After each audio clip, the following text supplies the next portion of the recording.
Hello, ഇന്ന് ഞാൻ അമ്മ കൂടെ രാവിലെ അമ്പലത്തിൽ പോവുക കേട്ടോ. അമ്മ ചാളക കുത്തിക്കൊണ്ടിരിക്കുക. ഇപ്പോൾ സമയം 6:20. കാണാൻ പറ്റുമോ?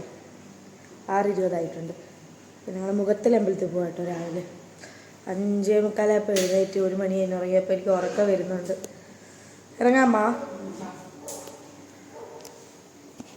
ഇതൊരു ചെറിയ കുട്ടി വ്ലോഗായിരിക്കും കേട്ടോ. അമ്പലത്തിൽ പോയൊരു ചെറിയ വ്ലോഗ്. അമ്മ ഗേറ്റ് തുറക്കാൻ പോയി കേട്ടോ. അപ്പോഴത്തേക്കും നമുക്ക് വണ്ടി എടുക്കാം. അങ്ങനെ ഞങ്ങൾ അമ്പലത്തിലെത്തി കേട്ടോ. അമ്മ ഫ്രണ്ടിലൊക്കെ നിന്ന് തൊഴുതു. അപ്പോൾ ഞാൻ ചെറിയ ചെറിയ വ്ളോഗൊക്കെ അമ്പലത്തിലെല്ലാം അകത്തൊന്നും ഒരുപാട് ഷൂട്ട് ചെയ്യാൻ പറ്റത്തില്ലല്ലോ. അപ്പോൾ അമ്മ അവിടെ എണ്ണയൊക്കെ വാങ്ങിക്കാനായിട്ട് പോയി കേട്ടോ. അങ്ങനെ അകത്ത് കയറി ഞാൻ അമ്മയെ വെയിറ്റ് ചെയ്ത് നിൽക്കുകയാണ്. അമ്മ എണ്ണ വാങ്ങിയിട്ട് വരാമെന്ന് വെച്ചിട്ട് അങ്ങനെ ഞങ്ങൾ തൊഴുതിറങ്ങി കേട്ടോ. തൊഴുതിറങ്ങി വന്നപ്പോൾ അവിടെ എന്തോ കന്നിസദ്യ ഉണ്ടായിരുന്നു. അവിടെ ചെറുപ്പൊക്കെ ആണല്ലോ, അപ്പോൾ അതിൻ്റെ കന്നിസദ്യ ഉണ്ടായിരുന്നു. അപ്പോൾ കഞ്ഞി കുടിക്കാൻ പോകാമെന്നൊക്കെ ഞാനും അമ്മയും കൂടെ പ്ലാൻ ഇട്ടു. അപ്പോൾ ജസ്റ്റ് ഒന്ന് കുറച്ച് നടന്നിട്ട് ഞങ്ങൾ നേരെ കഞ്ഞി കുടിക്കാനായിട്ട് പോയിട്ടോ. കഞ്ഞിയും നല്ല ചൂട് പയറും രണ്ടും നല്ല കോമ്പിനേഷനാണല്ലോ. നല്ല ചൂടായിരുന്നു, അത് പുറത്ത് നല്ല തണുപ്പും. എനിക്ക് ഈ കഞ്ഞി അകത്തോട്ട് ചെന്നപ്പോഴാണ് ഒരു ആശ്വാസം, എനിക്ക് ജീവൻ വീണത്. അതുവരെ ഞാൻ ഉറങ്ങി തൂങ്ങിയിരിക്കുകയായിരുന്നു. അങ്ങനെ വെളിയിലേക്ക് വന്നപ്പോൾ നല്ല ക്ലൈമറ്റ് കേട്ടോ. രാവിലെ ഞാൻ ഇത്രയും രാവിലെ മുഖത്തിലമ്പലത്തിൽ വന്നിട്ടില്ല. പിന്നെ പാത്രം കഴുകാനായിട്ട് അങ്ങോട്ടേക്ക് വന്നതാണ്. അപ്പോൾ അവിടേക്ക് കഴുകി ഇനി താഴെയാണ് അമ്പലക്കുളം. പക്ഷെ ഞാൻ ഇതുവരെ അങ്ങോട്ട് പോയിട്ടില്ല. ഇനി എപ്പോഴെങ്കിലും പോകണം. എന്നിട്ട് വലം വെക്കണമല്ലോ. നമ്മൾ അപ്പുറത്തെ സൈഡിൽ നിന്നാണല്ലോ കയറിയത്. അപ്പോൾ ഞങ്ങൾ വലം വെക്കാനായിട്ട് ഞാൻ കൂടെ നടന്നു. അമ്മ വീണ്ടും തൊഴുവാനായിട്ട് പോയിട്ടുണ്ട്. ഞാൻ അമ്മയുടെ തന്നെ അപ്പോഴത്തേക്കും ഞാൻ വലം വെച്ച് നിൽക്കാമെന്ന് പറഞ്ഞു. ആ കാണുന്ന സ്ഥലം കണ്ടോ, എല്ലാവരും അവിടെ ഇങ്ങനെ വന്നിരിക്കും. നല്ല തിരക്കൊക്കെ ഉള്ളപ്പോൾ കുറേ പേരിങ്ങനെ ഇരിക്കും. നമ്മുടെ ആനയൊക്കെ ഇവിടെ കൊണ്ടുവന്ന് കെട്ടും. ആന ഉള്ളപ്പോൾ അവിടെ ഇരിക്കാൻ നല്ല സ്പേസ് ഉണ്ട് കേട്ടോ.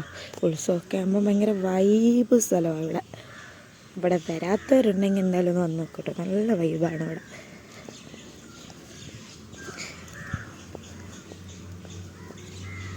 ഇനി നമുക്ക് ആ കാണുന്ന ആലിൻ്റെ അടുത്ത് തൊഴുവാൻ പോകാം കേട്ടോ. ഇതാണ് കേട്ടോ ആരയാലും. ഇവിടെ കുറേ കുട്ടികളിങ്ങനെ പേപ്പറിലൊക്കെ എഴുതി നാമങ്ങളൊക്കെ എഴുതി ഇങ്ങനെ കൊണ്ടുവന്ന് തൂക്കും. അതേപോലെ തൊട്ടിലിട്ടിട്ടുണ്ട്. നാമജപമുണ്ട്. 7 വട്ടം നമ്മൾ ചുറ്റി പ്രാർത്ഥിക്കണമെന്നാണ് പറയുന്നത്. അമ്മ ഒന്നുകൂടെ തൊഴുവാൻ പോയിട്ട് ഇനി എപ്പോൾ വരുമോയെന്ന് അറിയത്തില്ല. നോക്കാം നമുക്ക്. ഗൈസ്, ഞങ്ങൾ തൊഴുതിറങ്ങി. ഇനി ഞങ്ങൾ വീട്ടിലോട്ട് പോകാം കേട്ടോ. അറ്റ് ലാസ്റ്റ് അമ്മ അവിടെ നിന്ന് തൊഴുതിറങ്ങിയിട്ടുണ്ട്. ഇനി വലം വെച്ച് ഞങ്ങൾ വീട്ടിലേക്ക് പോവാണ്.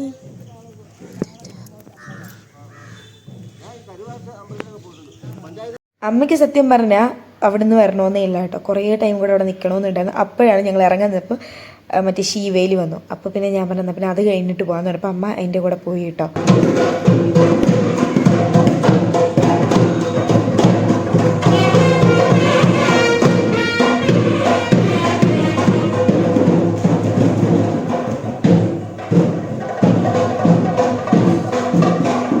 അങ്ങനെ ശീവേൽ കഴിഞ്ഞ് അകത്ത് കയറിയപ്പോൾ ഞങ്ങളും കൂടെ കയറി പൂജയൊക്കെ ഉണ്ടായിരുന്നു. അതൊക്കെ തൊഴുതിട്ടാട്ടോ ഇറങ്ങിയത്. അങ്ങനെ അമ്മ മൊത്തം 3 വട്ടം അമ്പലത്തിൽ തൊഴുതിട്ടുണ്ട്. അങ്ങനെ ഞങ്ങൾ പോകാനായിട്ട് ഇറങ്ങിയിട്ടോ. വണ്ടിയൊക്കെ എടുത്തിട്ട് നമ്മൾ കാറിലായിട്ടോ വന്നത്. അങ്ങനെ ഇറങ്ങി. അപ്പോൾ ഒരു സമയം ഒരു 8 മണി അടുപ്പിച്ചായിട്ടുണ്ട്. അപ്പോൾ സൈഡിൽ നിർത്തി പാട്ടൊക്കെ ഇട്ട് പോകാമെന്ന് വിചാരിച്ചു. അങ്ങനെ വീടെത്തി. അപ്പോൾ ഇത്ര ചെറിയ വ്ളോഗാണ്. അപ്പോൾ ഇഷ്ടപ്പെട്ടു എന്ന് വിചാരിക്കുന്നു. ഇഷ്ടപ്പെട്ടുണ്ടെങ്കിൽ ലൈക്ക് ചെയ്യുക, ഷെയർ ചെയ്യുക, സബ്സ്ക്രൈബ് ചെയ്യുക. അടുത്തൊരു വീഡിയോ ഇട്ടണം. Bye bye.